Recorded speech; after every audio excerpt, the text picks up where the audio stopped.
Khary Fraizer, Detroit is different. Still here in effect at the Just League Conference. We're talking diversity, equity, inclusion on behalf of New Detroit. And I have someone that just lit the room up in a session the other day, talking about education and really how important equity in education is and how that imbalance can impact things.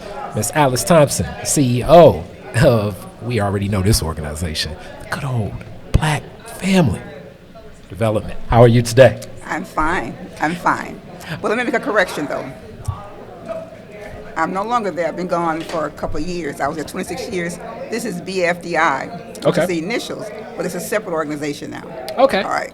Okay, all right. So now I'm learning, and she just stay giving game. All right. So yesterday during your session, you really spoke on a lot of things about making sure that it's imperative for the region to have schools that are diverse, equitable, and inclusive. As if we're not focusing on this impacts the whole region. Can you please share a little bit of what you shared yesterday? And then I got one more question about where you think we stand in the region thus far. Okay, sure. Well, let me say this. I use this quote that was given by Aristotle 2,000 years ago. And that quote was this: all who have meditated on the art of governing mankind realize that the fate of an empire, now I will use nation, depends upon the education of their youth. Now think about that. The fate of this country depends upon educating our youth, the next generation. So when he said that 2,000 years ago, they didn't have black kids in mind, right? But here we are now in Michigan in 2022, and there is such a wide gap in what is happening with white children in affluent white neighborhoods and brown and black kids in resource poor neighborhoods. So if we're going to really begin to look at how we make this a strong state of Michigan, a strong region, it ties into making sure that all students, not just some, receive a quality education. That has not happened here in Michigan for some years. So Michigan is one of the most regressive states when it comes to funding kids most in need. And I showed a chart that says that Michigan ranks about 5th at the bottom of all 50 states and provide the kind of money that we need to provide for those kids who are most challenged. That's called equity funding. So keep this in mind. It wasn't until last year, the last budget year, that Michigan, for the first time in decades, had equal funding. Not equal funding. So prior to the equal funding concept, if you live in an affluent neighborhood or district, you got more money per child than if you live in a poor neighborhood. So for example, Livonia got more per child than Detroit did. No good reason for that, except I'm going to say it's a race issue sometimes. Du Bois said to us years ago, the challenge for black folks is a color line. It still is a color line. So what we're saying to the state right now is this: if you want to be a strong state, have a strong economy, and have businesses come and invest in this state, you must have the talent for that to happen. That means not some kids, but all kids. So we now have for the first time equal funding, which means now that dating back to a year ago, when every child in public school, you got $8,700 for that child. That wasn't true before. You may have gotten $17,000 in one district and $7,500 here in Detroit. So now it's equal funding. But to make up for the decades of inequities, we're saying now, you now have to have equity funding. What that means is you have a foundation amount that is equal. But then for those districts most in need, based upon test results and performance and years of not providing correct funding, they need to get more equity funding. So we're advocating with the group I'm in called the Michigan Partnership for Equity and Opportunity, and also involved with Ed Trust Midwest. We're advocating that we now have 100% more funding for those kids most in need for closing the gap. So for example, let's make it easy. Let's say if it was $10,000 per child, that everyone got. We're saying that for low-income students who have a huge gap, we want 100% more. So they would get $20,000 for them per year. Now, we're not taking anybody else. The districts who do not need it get that same amount of money. If you're in Bloomfield Hills or Grosse Pointe or Livonia, you get your amount, right? If you have at-risk kids there, you get more money for them, right? So it's equal across the board in terms of that. So equity funding means it's giving more money where the money is needed to close the learning gap. Because as it is now, our children of color are far more behind than kids in affluent neighborhoods, right? We have to close that gap. It's for Michigan's good. If you want to have a strong economy in Michigan, you must have well-educated workforce. If you own a bank and you want depositors, you gotta have working folks giving you that right. So it's in the best interest of our state and our country to have a well-educated workforce. You need talent. If you want investments in Michigan, you've got to show a company that you have the talent for them to be deposited here, right? So it's a win-win for all of us. Our fight is this. People see equity funding as a win-lose. That means if Detroit kids who need more get more, that means we're losing something. That's not true. You get your same amount of money. We don't take from you. But we're saying to this state that if you want to close this gap in learning, you got to get equity funding. So I'll use an example in Detroit schools. Some schools, they're missing having technology, current technology. We're missing having the most qualified teachers because we can't pay the salaries that we want to pay. And when you compare salaries, out county areas, districts, on the average can pay $10,000 more a year per position because they have more dollars. So we want all kids to learn. And so why are black and brown kids behind? Because we have not funded them adequately to catch up and close the gap.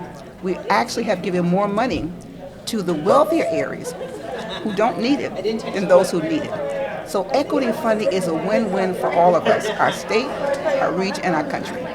And you've just given so much, like you went, and this is why, as I always will say, the colloquialism, you're giving the game right now because you went right to the next question in that, in the box of where we stand in the region now, why it's important, and then giving a definition for equity and balance. You know, it's if, you know, I guess there's always that the graphic people have where you see the three people looking at the baseball game, and then it's like one person needs 2 crates, the other person needs 1 crate. But if you gave everybody 1 crate, then the person still won't see over the fence. Yeah. You know, it's about being equitable and being balanced in that equity.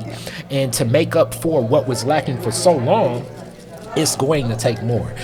So this only leads to, as you gave already, where we stand, why it's needed, what are the solutions, what needs to happen, and who needs to listen.